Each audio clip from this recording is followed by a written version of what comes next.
Assalamualaikum warahmatullahi wabarakatuh. Berjumpa saya lagi dengan Pak Mintang. Di sini saya mengajar PKN. Kita masuk ke bab selanjutnya, yaitu bab 2, Sistem dan Dinamika Demokrasi Pancasila.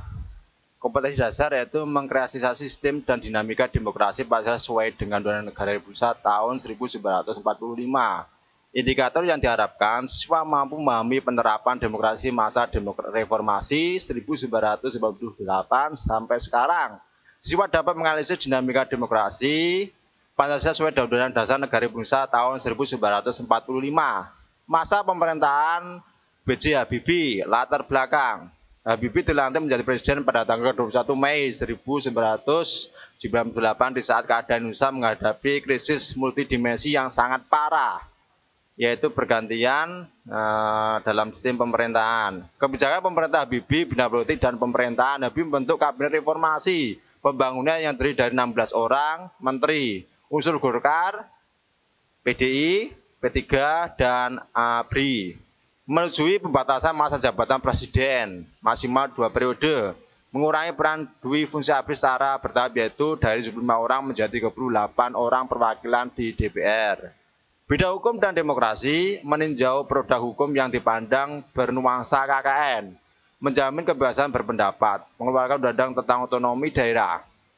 Bidang sosial budaya mengatasi berbagai gejolak dan kerusuhan sosial akibat dari krisis ekonomi yang dilanda Indonesia pada saat itu, melalui atau melakukan operasi pasar dan mengatasi kelangkaan sembako dan minyak tanah, menjamin kebebasan berkreasi bagi seniman dan budaya untuk berkembang.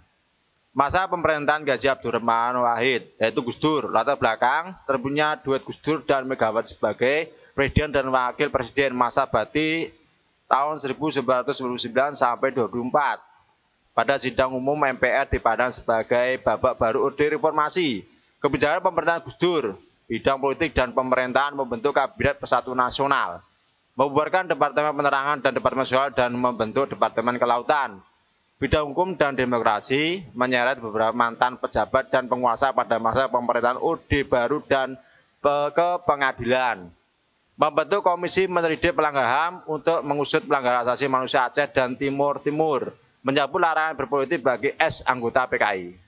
Masa pemerintahan Megawati, latar belakang terbentuknya Pansus Bulog DPR RI berujung pada jatuhnya Gus Dur di sidang istimewa MPR.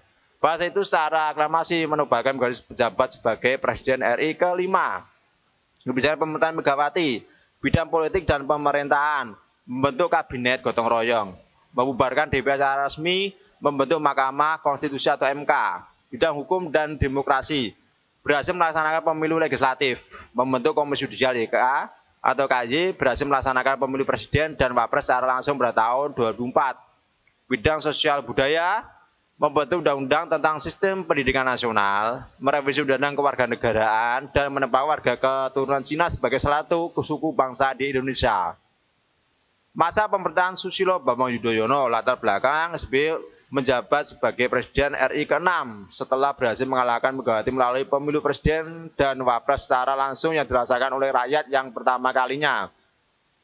Kebijakan pemerintahan Susilo Bambang Yudhoyono, bidang politik dan pemerintahan, membentuk Kabinet Indonesia Bersatu, berhasil menyelenggarakan pemilu kepala daerah secara langsung yang dipilih secara langsung oleh rakyat, menjalankan hubungan kerjasama politik luar negeri bebas hati untuk kepentingan nasional.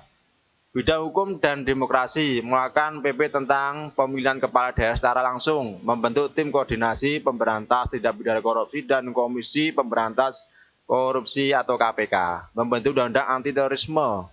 Bidang sosial budaya, memberikan dana BOS terhadap sekolah tingkat SD sampai SMA, mengupayakan demokrasi pendidikan dengan memberikan otonomi sekolah berbasis school based management.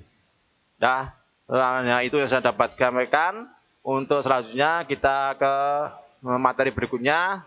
Apabila ada salah, saya mohon maaf. Assalamualaikum warahmatullahi wabarakatuh.